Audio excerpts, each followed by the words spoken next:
പ്രിയപ്പെട്ട കുട്ടികളെ, +2 ജോഗ്രഫിയുടെ ഒരു പുതിയ പാഠഭാഗത്തിലേക്ക് നമുക്കിന്ന് കടക്കാം. നിങ്ങളെല്ലാവരും വീടുകളിൽ സുരക്ഷിതരായിരിക്കുന്നുവല്ലോ അല്ലേ? നിങ്ങൾ ആലോചിച്ച് നോക്കിയിട്ടില്ലേ, ഏത് സാഹചര്യത്തിലാണ് നമ്മൾ ഇങ്ങനെയൊരു ക്ലാസ് റൂമിൽ കണ്ടുമുട്ടേണ്ടി വന്നത്? സ്കൂളുകളിൽ പോകാൻ കഴിയാതെ, എവിടേക്കും സ്വതന്ത്രരായി യാത്ര ചെയ്യാൻ കഴിയാതെ, ലോകം മുഴുവൻ ഒരു മഹാമാരിയെ ഒറ്റക്കെട്ടായി നേരിടുന്ന ഒരു സമയമാണ്. ഇവിടെ പ്രധാനമായും ഊന്നൽ കൊടുക്കുന്ന എന്തിനു വേണ്ടിയാണ്? ആളുകളുടെ ജീവൻ സംരക്ഷിക്കുക എന്നത് തന്നെയാണ് പ്രാധാന്യം.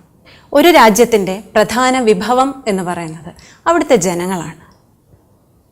The real resources of any country are human beings, the people of that country. Ultimately a country is known by its people. ഒരു രാജ്യം അറിയപ്പെടുന്നത് അവിടുത്തെ ജനങ്ങളുടെ പേരിലാണ്. അതുകൊണ്ട് തന്നെ ജനസംഖ്യയെക്കുറിച്ച് പഠിക്കുക എന്ന് പറയുന്നത് വളരെ പ്രധാനമാണ്. നമ്മുടെ ഈ വർഷത്തെ ഹ്യൂമൻ ജോഗ്രഫിയുടെ ചാപ്റ്ററുകളിൽ ഏറ്റവും പ്രധാനപ്പെട്ട യൂണിറ്റാണ് പോപ്പുലേഷനുമായി ബന്ധപ്പെട്ട നമ്മളിപ്പോൾ പഠിച്ചു തുടങ്ങുന്ന ഈ പാഠഭാഗം. 3 ചാപ്റ്റേഴ്സാണ് നമുക്കിതിലുള്ളത്. അതിൽ ആദ്യത്തേത് world population, distribution, density and growth. ലോക ജനസംഖ്യ, വിതരണം, സാന്ദ്രത, വർധനവ്. ഈ 3 കാര്യങ്ങളാണ് നമുക്ക് ഈ ചാപ്റ്ററിൽ പ്രധാനമായും പഠിക്കാനുള്ളത്. പോപ്പുലേഷനെ കുറിച്ച് പഠിക്കുമ്പോൾ നമുക്ക് എന്തെല്ലാം കാര്യങ്ങൾ പഠിക്കാം? പുരുഷന്മാരുടെ എണ്ണമാണോ സ്ത്രീകളുടെ എണ്ണമാണോ കൂടുതൽ? നമ്മൾ ജീവിക്കുന്നത് ഗ്രാമങ്ങളിലാണോ നഗരങ്ങളിലാണോ? ലിറ്ററേറ്റ് ആണോ ഇല്ലിറ്ററേറ്റ് ആണോ? സാക്ഷരരാണോ നിരക്ഷരരാണോ? അല്ലേ? അങ്ങനെ ഒരുപാട് കാര്യങ്ങൾ നമുക്ക് പഠിക്കാൻ കഴിയും. അതിലാദ്യം നമ്മൾ ഈ ചാപ്റ്റർ തുടങ്ങുമ്പോൾ തന്നെ അടിസ്ഥാനപരമായി നമ്മൾ അറിഞ്ഞിരിക്കേണ്ടത് വാട്ട് ഇസ് പോപ്പുലേഷൻ, എന്താണ് ജനസംഖ്യ? വളരെ സിമ്പിളായി, it's A number of people living in an area. ഒരു പ്രദേശത്ത് ജീവിക്കുന്ന ആളുകളുടെ എണ്ണമാണ് ജനസംഖ്യ. പക്ഷെ ഒന്ന് ഓർത്ത് നോക്കിയേ, എല്ലായിടത്തും ഒരുപോലെയാണോ ആളുകൾ ജീവിക്കുന്നത്? തീർച്ചയായും അല്ല. നിങ്ങൾ വീട്ടിൽ നിന്ന് സ്കൂളുകളിലേക്കോ അല്ലെങ്കിൽ മറ്റേതെങ്കിലും പ്രദേശങ്ങളിലേക്കോ യാത്ര ചെയ്യുമ്പോൾ ചില പ്രദേശങ്ങൾ തിങ്ങി ഞെരുങ്ങിയ വീടുകൾ നമുക്ക് കാണാം, അടുത്തടുത്തായി വീടുകൾ കാണാം, നിറയെ കടകളുള്ള സ്ഥലങ്ങൾ കാണാം. എന്നാൽ ചില പ്രദേശങ്ങളിലേക്ക് പോകുമ്പോഴോ അവിടെ ജനവാസം വളരെ കുറഞ്ഞ പ്രദേശങ്ങളാണ് നമ്മൾ കാണുന്നത്. ഇതിൽ നമുക്ക് എന്ത് മനസ്സിലാക്കാം? ലോകത്താകമാനം ജനസംഖ്യ വിതരണം ചെയ്യപ്പെട്ടിരിക്കുന്നത് അസന്തുലിതമായാണ്. The population is distributed unevenly across the world. ലോക ജനസംഖ്യ എത്രയാണെന്ന് നിങ്ങൾക്കറിയാമോ? At the beginning of 21st century, the world population was around 6 billion. 6 billion അഥവാ 600 കോടിയായിരുന്നു 21ാം നൂറ്റാണ്ടിൻ്റെ തുടക്കത്തിൽ ജനസംഖ്യ. 20 years അല്ലേ, 2020 ആയിരിക്കുന്നു. ജനസംഖ്യ 7.8 ബില്യണോളമായിരിക്കുന്നു. 20 വർഷം കൊണ്ട് ഇത്രയേറെ മാറ്റമാണ് ജനസംഖ്യയിൽ ഉണ്ടായിരിക്കുന്നത്. പക്ഷെ അപ്പോഴും ഓർക്കുക, ഈ ജനങ്ങളെല്ലാം ഒരേപോലെ ലോകത്താകമാനം വിതരണം ചെയ്യപ്പെടുന്നില്ല. 90% of the world population is concentrated in 10% of its land area. ലോകത്തിൻ്റെ 10% പ്രദേശത്താണ് ഈ 90% ആളുകളും ജീവിക്കുന്നത്. ബാക്കിയുള്ള പ്രദേശങ്ങൾ ജനവാസം തീരെ കുറഞ്ഞതോ ജനവാസം ഒട്ടുമില്ലാത്തതോ ആയ പ്രദേശങ്ങളാണ്. നിങ്ങൾ ഈ സ്ക്രീനിൽ കാണുന്ന ഗ്രാഫ് ഒന്ന് ശ്രദ്ധിക്കൂ. 10 most populous countries of the world are given in this bar diagram. ലോകത്തിലെ ഏറ്റവും ജനസംഖ്യയുള്ള 10 രാജ്യങ്ങളാണ് നമ്മളിതിൽ കാണുന്നത്. ആ 10 രാജ്യങ്ങൾ ഏതൊക്കെയൊന്ന് ശ്രദ്ധിക്കൂ. China, India, USA, Indonesia, Brazil, Pakistan, Nigeria, Bangladesh, Russia and Mexico. ലോക ജനസംഖ്യയുടെ 60% ജീവിക്കുന്നത് ഈ 10 രാജ്യങ്ങളിലാണ്. around 60% of world population lives in these 10 most populous countries. ഇനി ഈ 10 രാജ്യങ്ങളുടെ പേരുകൾ ശ്രദ്ധിച്ചാൽ മറ്റൊരു പ്രത്യേകത കൂടെയുണ്ട്. ആ 10 രാജ്യങ്ങളിലെ 6 എണ്ണവും ലൊക്കേറ്റ് ചെയ്തിരിക്കുന്നത് ഏഷ്യയിലാണ്. Among these 10 most populous countries, 6 are located in Asia. ആ 6 രാജ്യങ്ങൾ ഇതിലേതൊക്കെയാണെന്ന് നിങ്ങൾ കണ്ടെത്തൂ.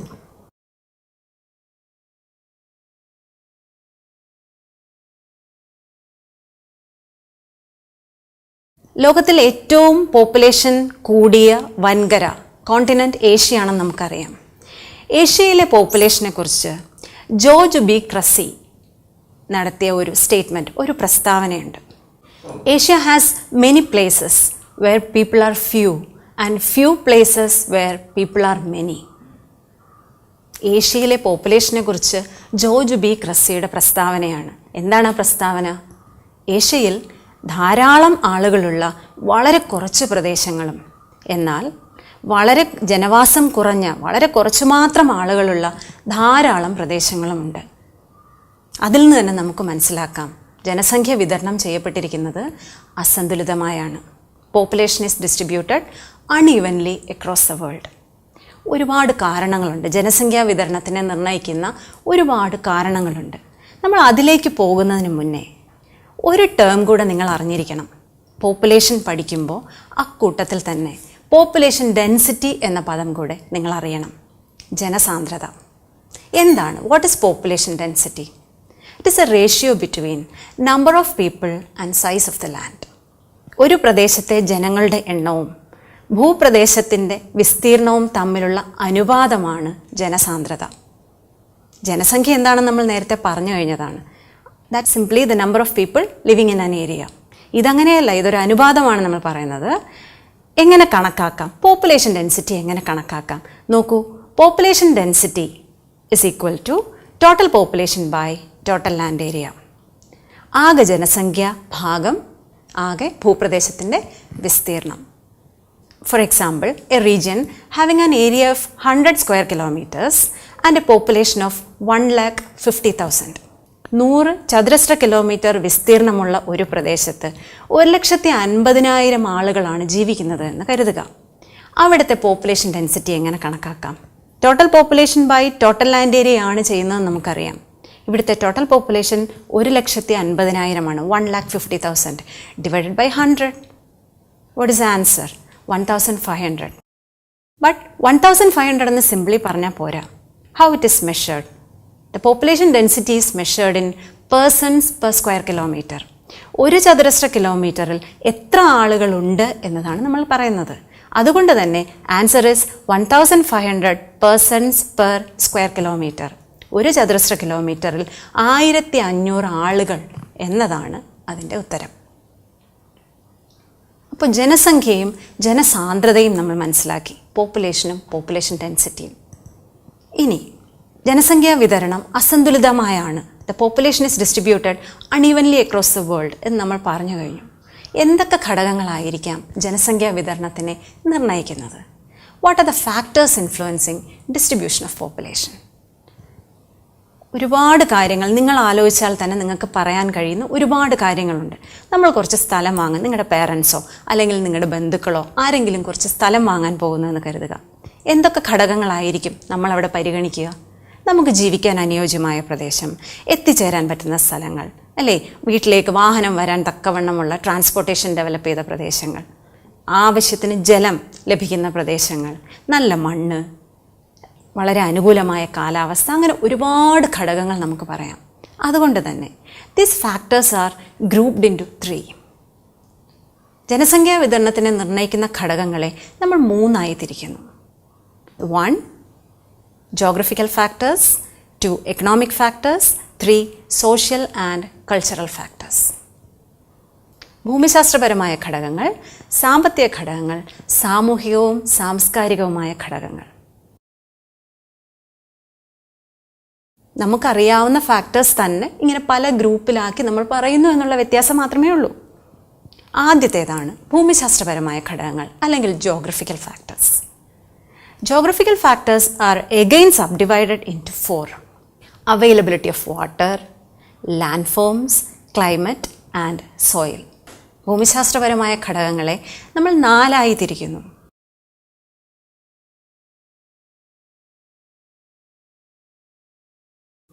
ആദ്യത്തേത് availability of water. People always prefer to live in regions with plenty of fresh water. അല്ലേ, ശുദ്ധജലമാണ് പ്രധാനം. ശുദ്ധജലം ധാരാളമായി ലഭിക്കുന്ന പ്രദേശങ്ങളിലാണ് ആളുകൾ കൂടുതലായി ജീവിക്കാൻ ആഗ്രഹിക്കുക. We need water for drinking, cooking, bathing and for our cattle, for agriculture, for industries and for navigation. നോക്കൂ, നമുക്ക് എന്തെല്ലാം ആവശ്യങ്ങൾക്കാണ് ജലം വേണ്ടത്. കുടിക്കാനും കുളിക്കാനും ആഹാരം പാകം ചെയ്യാനും, നമ്മുടെ കന്നുകാലികൾക്ക്, കൃഷി ചെയ്യുന്നതിനായി, വ്യവസായങ്ങൾക്കായി, ഗതാഗതത്തിനായി, ഇവയ്ക്കെല്ലാം ജലം ആവശ്യമാണ്. ലോകത്ത് ഏറ്റവും ജനസാന്ദ്രതയുള്ള ഡെൻസ്ലി പോപ്പുലേറ്റഡ് റീജിയൻസ് നോക്കിക്കഴിഞ്ഞാൽ most of them are located in river basins. നദീതടങ്ങളിലാണ് ജനങ്ങൾ ഏറ്റവും കൂടുതലായി തിങ്ങിപ്പാർക്കുന്നത്. ഭൂമിശാസ്ത്ര ഘടകങ്ങളിൽ പ്രധാനപ്പെട്ട മറ്റൊന്നാണ് ലാൻഡ് ഫോംസ് അഥവാ ഭൂപ്രകൃതി. നമ്മൾ എപ്പോഴും ജീവിക്കാൻ ആഗ്രഹിക്കുന്നത് നിരപ്പായ സ്ഥലങ്ങളോ ചരിവ് കുറവുള്ള സ്ഥലങ്ങളിലോ ആണ്, അല്ലേ? People always tend to live in level lands or in areas with gentle slopes. Mountainous and hilly areas hinder the development of transport. In turn, it will be difficult for agriculture, for constructions, for industries in the mountainous regions. പർവ്വത പ്രദേശങ്ങളിൽ ഗതാഗത സൗകര്യങ്ങൾ ഒരുക്കുക എന്ന് പറയുന്നത് വളരെ ബുദ്ധിമുട്ടുള്ള കാര്യമാണ്. സ്വാഭാവികമായും അതെന്തിനെ ബാധിക്കും? അവിടെ വ്യവസായങ്ങൾ വളർന്നു വരുന്നതിനോ അല്ലെങ്കിൽ കൃഷി കാര്യമായി ഡെവലപ്പ് ചെയ്യുന്നതിനോ ഒക്കെ അത് പ്രതികൂലമായി ബാധിക്കാം. ഉദാഹരണത്തിന്, ലോകത്തിലെ തന്നെ ഏറ്റവും ജനസാന്ദ്രതയേറിയ പ്രദേശങ്ങളൊന്നാണ് നമ്മുടെ ഗംഗാ സമതലം. Ganga plains are one of the most densely populated regions in the world. On the other hand, our Himalayas are sparsely populated. Ganga സമതലത്തിനോട് ചേർന്ന് തന്നെ കിടക്കുന്ന ഹിമാലയ പർവ്വതം വളരെയേറെ ജനവാസം കുറഞ്ഞതാണ്. അതിൽ നിന്ന് തന്നെ ഭൂപ്രകൃതിയുടെ വ്യത്യാസം അനുസരിച്ച് ജനസംഖ്യയുടെ വിതരണത്തിൽ വ്യത്യാസമുണ്ടാകും എന്ന് നമുക്ക് മനസ്സിലാക്കാം. ഭൂമിശാസ്ത്രപരമായ ഘടകങ്ങളിൽ, ജോഗ്രഫിക്കൽ ഫാക്ടേഴ്സിൽ, the third one is climate. We love to live in regions with comfortable climate with least seasonal variations. കാലികമായി വലിയ വ്യത്യാസങ്ങളില്ലാത്ത വളരെ സുഖപ്രദമായ കാലാവസ്ഥയുള്ള പ്രദേശങ്ങൾ ജീവിക്കാനാണ് നമ്മൾ എപ്പോഴും ഇഷ്ടപ്പെടുന്നത്.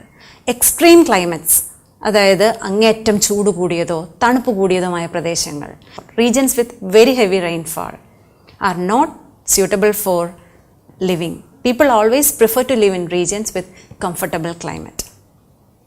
അതിനൊരു ഉദാഹരണമാണ്, പണ്ടുകാലം മുതലേ മെഡിറ്ററേനിയൻ പ്രദേശങ്ങൾ വളരെയേറെ ജനവാസമുള്ളതാണ്. കാരണം അവിടുത്തെ അസുഖകരമായ കാലാവസ്ഥയാണ് അതിന് സഹായിക്കുന്നത്. ജോഗ്രഫിക്കൽ ഫാക്ടേഴ്സിൽ, ഭൂമിശാസ്ത്രപരമായ ഘടകങ്ങളിൽ നാലാമത്തേതാണ് soil. People tend to live in regions that are suitable for cultivation. For intensive agriculture, fertile loamy soil is required.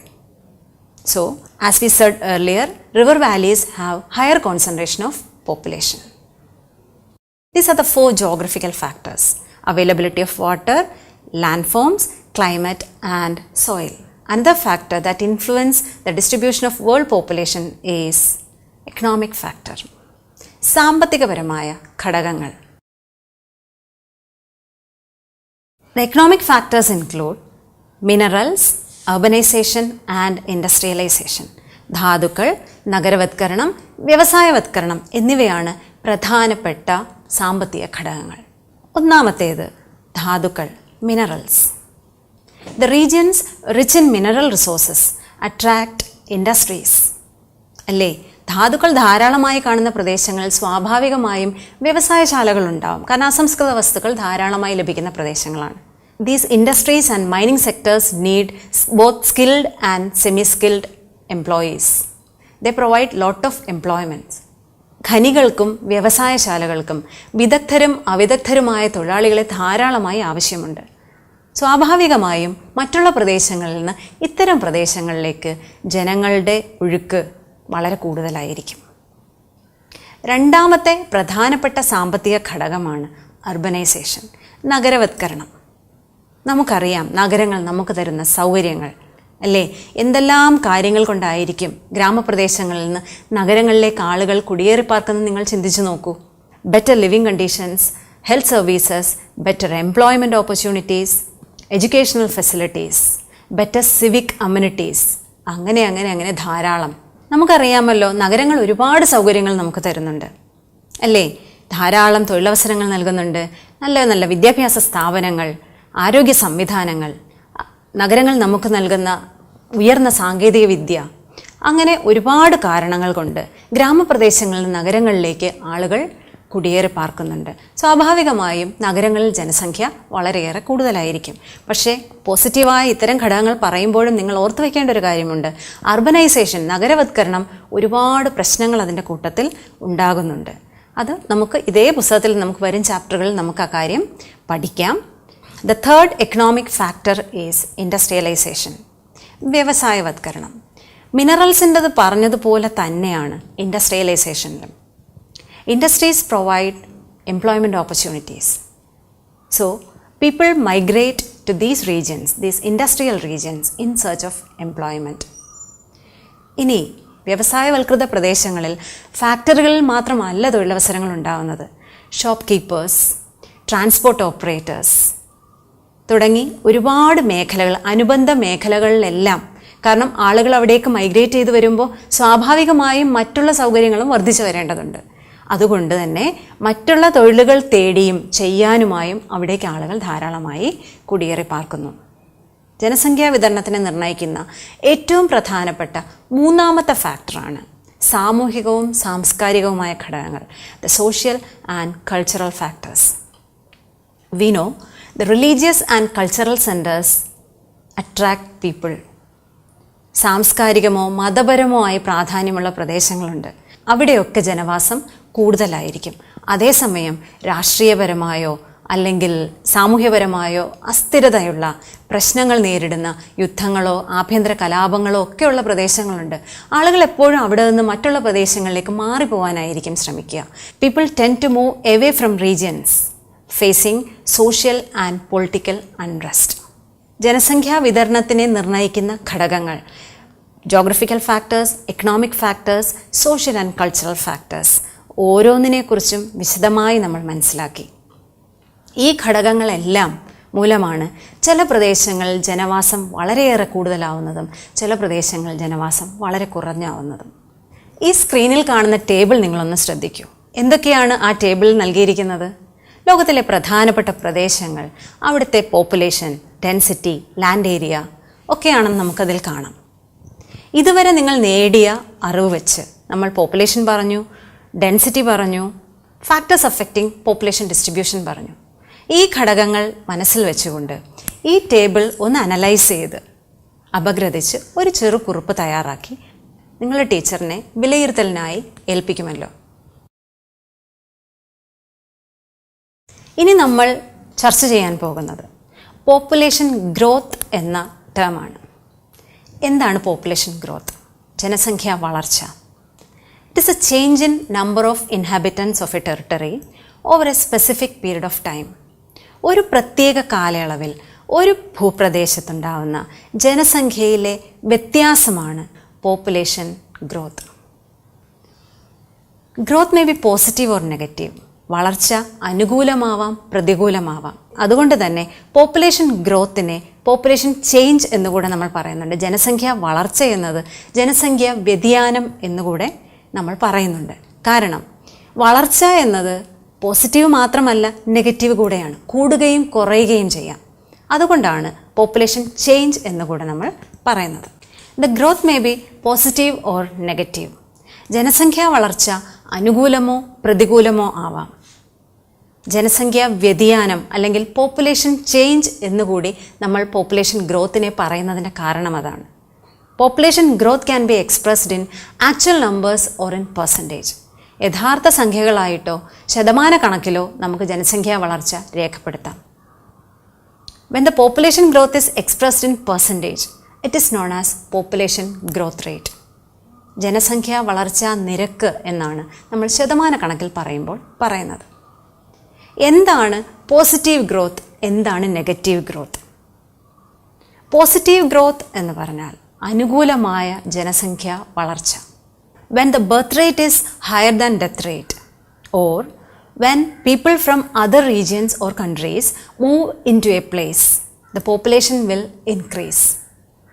ഒരു പ്രദേശത്തെ മരണനിരക്കിനേക്കാൾ ജനനിരക്ക് കൂടിയിരിക്കുകയോ അല്ലെങ്കിൽ മറ്റുള്ള പ്രദേശങ്ങളിൽ നിന്ന് ഈ പ്രദേശത്തേക്ക് ആളുകൾ വന്നു ചേരുകയോ ചെയ്യുകയാണെങ്കിൽ സ്വാഭാവികമായും അവിടെ ജനസംഖ്യാ വർധനവ് ഉണ്ടാവും. On the other hand, the negative growth of population happens when the death rates are higher than birth rates or the people migrate to other regions. So, population growth എന്താണെന്ന് നമ്മൾ പഠിച്ചു. പോപ്പുലേഷൻ ഗ്രോത്തിനെ തന്നെ പോസിറ്റീവ് എന്നും negative എന്നും എന്തുകൊണ്ടാണ് നമ്മൾ പറയുന്നത്? ജനസംഖ്യാ വർധനവ് അനുകൂലമാവാം പ്രതികൂലമാവാം എന്നും നമ്മൾ മനസ്സിലാക്കി കഴിഞ്ഞു. ജനസംഖ്യാ വ്യതിയാനം, പോപ്പുലേഷൻ ചേഞ്ച് ഉണ്ടായിട്ടുണ്ടെന്നും അത് ഏതൊക്കെ കാരണങ്ങൾ കൊണ്ടാണ് ഉണ്ടാവുന്നതെന്നും എല്ലാം നമ്മൾ പഠിച്ചു. ഇവിടെ 2 തരത്തിൽ നമുക്ക് പോപ്പുലേഷൻ ഗ്രോത്ത് കണക്കാക്കാം. ഒന്ന്, നാച്ചുറൽ ഗ്രോത്ത്. സ്വാഭാവികമായി ഒരു പ്രദേശത്തെ ജനസംഖ്യാ വളർച്ച, അവിടെ നമ്മൾ എന്ത് കണക്കാക്കില്ല? മൈഗ്രേഷനെ നമ്മൾ പരിഗണിക്കുന്നേയില്ല. സ്വാഭാവികമായി ഉള്ള വളർച്ചാ നിരക്ക് മാത്രം. Natural growth is calculated by birth minus death. മുൻപുണ്ടായിരുന്ന ജനസംഖ്യയിൽ നിന്ന് അവിടെ ജനനം കൂട്ടുന്നു, മരണം കുറയ്ക്കുന്നു. അതേസമയം actual growth of population is calculated as birth minus death plus in migration minus out migration. അപ്പോൾ ആക്ച്വൽ ഗ്രോത്ത്, യഥാർത്ഥ ജനസംഖ്യാ വളർച്ച നമ്മൾ കണക്കാക്കുമ്പോൾ ബർത്ത് കൂട്ടുന്നു, minus death plus in migration minus out migration. ഇങ്ങനെ ഒരു പ്രദേശത്തെ ജനസംഖ്യാ വ്യതിയാനം നമുക്ക് കണക്കാക്കാം. ഇന്ന് നമ്മൾ ഡിസ്കസ് ചെയ്ത കാര്യങ്ങൾ എന്തൊക്കെയാണെന്ന് നിങ്ങൾ കുറിച്ചെടുത്തിട്ടുണ്ടല്ലോ. പോപ്പുലേഷൻ എന്താണെന്ന് പറഞ്ഞു. പോപ്പുലേഷൻ ഡിസ്ട്രിബ്യൂഷൻ ഒരുപോലെ അല്ല ലോകത്താകമാനം എന്നും നമ്മൾ പറഞ്ഞതാണ്. ലോകത്തിലെ ഏറ്റവും ജനസംഖ്യയുള്ള രാജ്യങ്ങൾ ഏതൊക്കെയാണെന്ന് ഇപ്പോൾ നിങ്ങൾക്കറിയാം. പോപ്പുലേഷൻ ഡെൻസിറ്റി, ജനസാന്ദ്രത എന്താണെന്ന് നമ്മൾ കണ്ടു. ലോകത്താകമാനം ജനസംഖ്യ വിതരണം ചെയ്യപ്പെട്ടിരിക്കുന്നത് അസന്തുലിതമായാണെന്ന് പറഞ്ഞപ്പോൾ എന്തുകൊണ്ടാണ്, എന്ത് ഫാക്ടേഴ്സാണ് അതിന് കാരണമാകുന്നത് എന്നും നമ്മൾ പഠിച്ചു. തുടർന്ന് ജനസംഖ്യാ വർധനവ്, population growth or population change ആണ് നമ്മൾ കടന്നുപോയ അവസാന ഭാഗം. ഇനി കുറച്ച് പ്രവർത്തനങ്ങളാവാം. ഇനി പറയുന്ന ചോദ്യങ്ങൾ നിങ്ങൾ എഴുതിയെടുക്കുക. അതിൻ്റെ ഉത്തരങ്ങൾ ചെറുകുറിപ്പുകളായി തയ്യാറാക്കി നിങ്ങളുടെ അധ്യാപികയ്ക്ക് നിങ്ങൾ സമർപ്പിക്കണം. ചോദ്യങ്ങളിലേക്ക് കടക്കാം. 1. List out the 10 most populous countries of the world. ലോകത്തിലെ ഏറ്റവും ജനസംഖ്യയുള്ള 10 രാജ്യങ്ങളുടെ പേരുകൾ പട്ടികപ്പെടുത്തുക.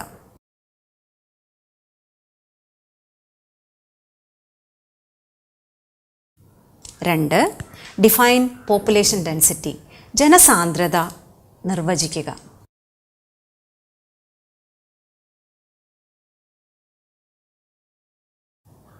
3. The population is distributed unevenly across the world. Substantiate the statement. ലോകത്താകമാനം ജനസംഖ്യ വിതരണം ചെയ്യപ്പെട്ടിരിക്കുന്നത് അസന്തുലിതമായാണ്. ഈ പ്രസ്താവന സാധൂകരിക്കുക. അത് ഉത്തരം എഴുതുമ്പോൾ വിശദമായി എഴുതണം. എല്ലാ ഘടകങ്ങളും ചേർത്ത് വേണം നിങ്ങൾ ആ ചോദ്യം ആൻസർ ചെയ്യാൻ. 4. What do you understand from the term population growth? Write the situations when the population grows positively and negatively. എന്താണ് ജനസംഖ്യാ വർധനവ് എന്ന പദം കൊണ്ട് നിങ്ങൾ മനസ്സിലാക്കുന്നത്? ജനസംഖ്യാ വളർച്ച അനുകൂലമോ പ്രതികൂലമോ ആകുന്ന സാഹചര്യങ്ങൾ ഏതൊക്കെയാണ് എന്നുകൂടെ എഴുതുക.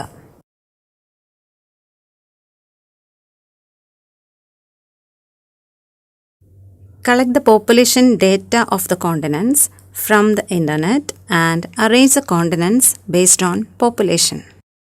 വിവിധ ഭൂഖണ്ഡങ്ങളിലെ ജനസംഖ്യ ഇന്റർനെറ്റ് സഹായത്തോടെ കണ്ടെത്തി ക്രമപ്പെടുത്തി എഴുതുക.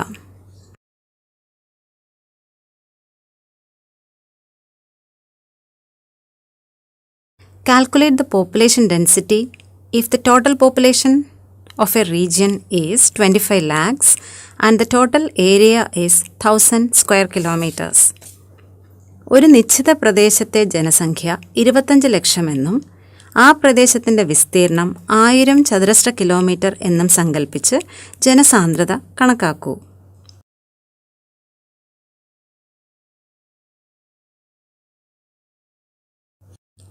Arrange the 5 most densely populated countries in order. ലോകത്ത് ഏറ്റവും ജനസാന്ദ്രതയുള്ള 5 രാജ്യങ്ങൾ കണ്ടെത്തി ക്രമപ്പെടുത്തി എഴുതുക.